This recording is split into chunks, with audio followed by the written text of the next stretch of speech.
Well, hey y'all, and welcome back to my channel, or if it's your first time here, welcome especially. I'm Sally, and I'm so glad you've stopped by. Today, we are going to be diving into your questions I asked over on Instagram and on YouTube for y'all to submit any questions you had for me.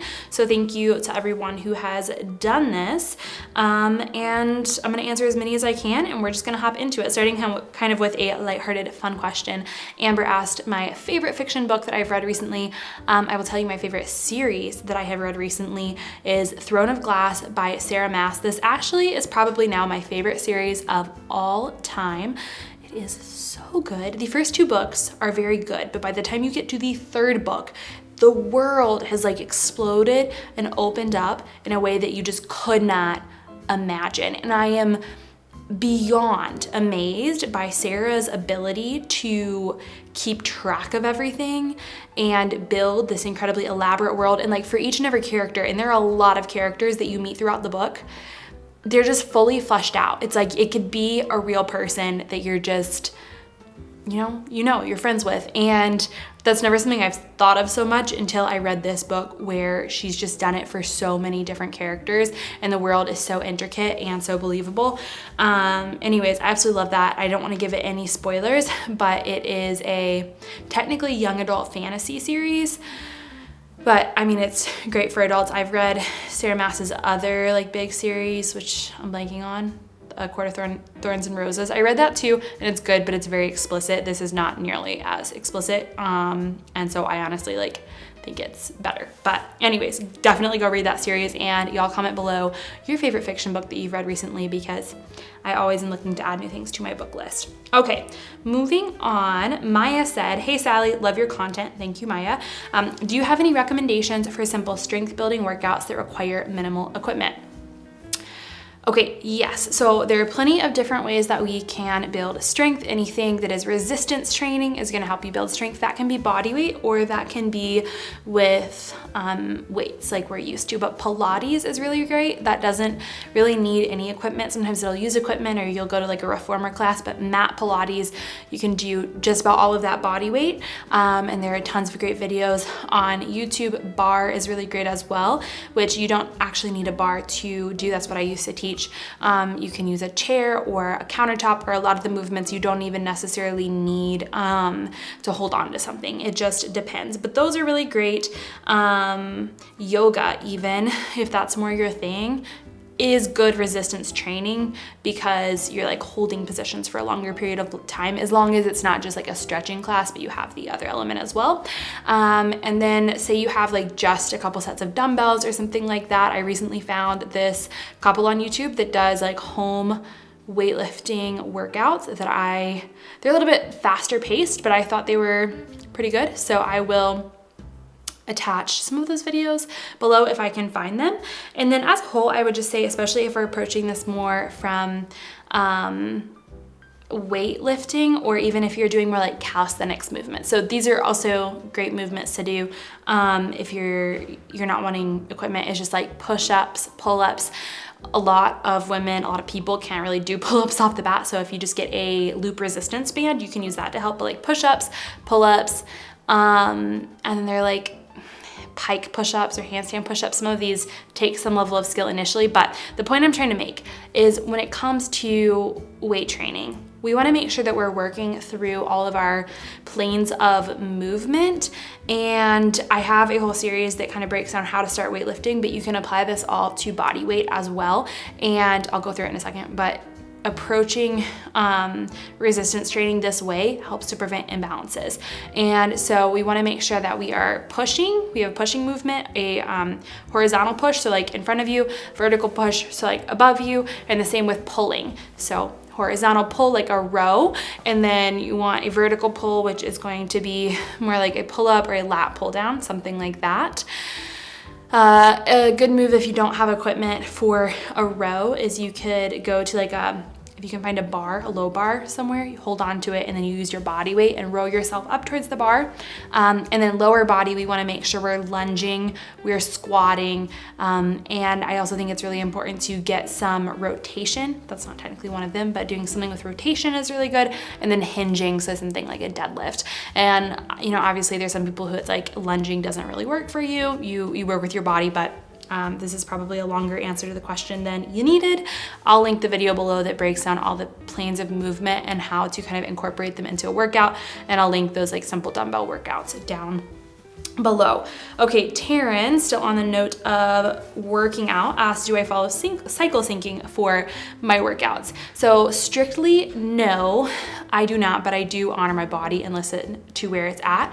I'm gonna be releasing a video soon that is my current workout split, and you'll kind of get the big picture in terms of like what I'm prioritizing, but just like real quick, really focusing on strength right now, and on a few like more conventional powerlifting movements, so to say, but then I have my accessory movements in there as well. Good mix of function and strength, which is still functional, and then, you know, that does affect your physique and that does come into play, but that's not like, I guess what I would say is I'm not doing bodybuilding movements. I'm more doing strength and like powerlifting movements. How that ties into cycle syncing, or Taryn's question, is I am not doing specific workouts, like types of workouts, depending on where I am in my cycle. Like I'm weightlifting consistently, but what does change is like on my period, I'll take some days off if I need to. Like I'll often take the first 2 days off. My strength just isn't quite there, so I go a little bit lighter. My workouts decrease in their intensity, and I also like am not gonna do as intensive cardio at places in my cycle where I'm just not able to handle it. So it's very intuitive for me.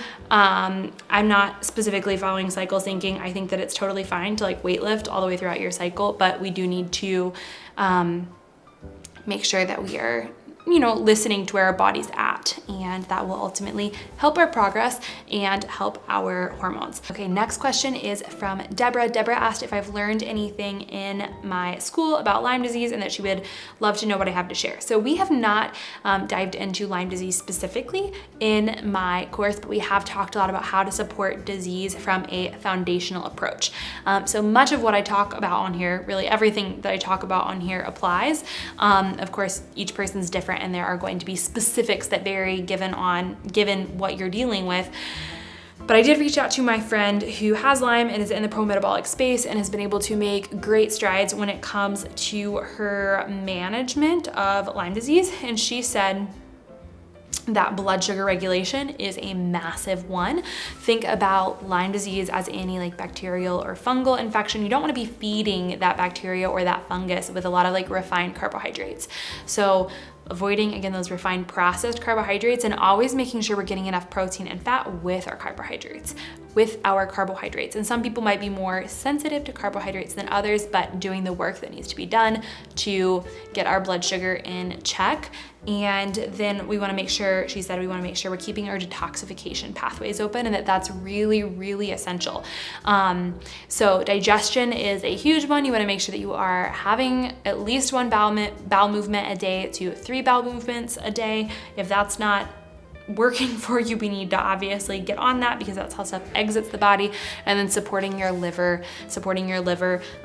is of course central to detoxification. So she said, your body is constantly working to kill the Lyme bacteria, and the dead bacteria that build up is what are causing those nasty symptoms. So we need to make sure they're getting out. So I hope that helps with your question, and thank you to my sweet friend who was able to help out with that one. Have just a couple more questions that I can get to today. Nikita asked, advice for a student who is wanting to be pro-metabolic when it's hard to take prepped lunges to uni.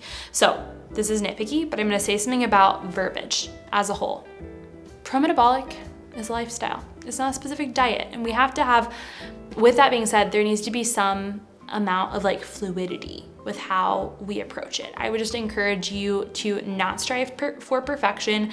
Just make choices daily that help lead you in the right direction in like minimizing your stressors, keeping your blood sugar regulated, maintaining ideal digestion, eating nutrient-dense foods. And I guess that's a tangent, but it's just something I think about a lot, is like, don't let the idea of perfection get in the way of the good, and let's not treat this like a diet, so to say. It encompasses a lifestyle that supports your body at the metabolic level. That being said, this is a great question, how to eat in a way that is supportive when it is hard to take prepped lunches.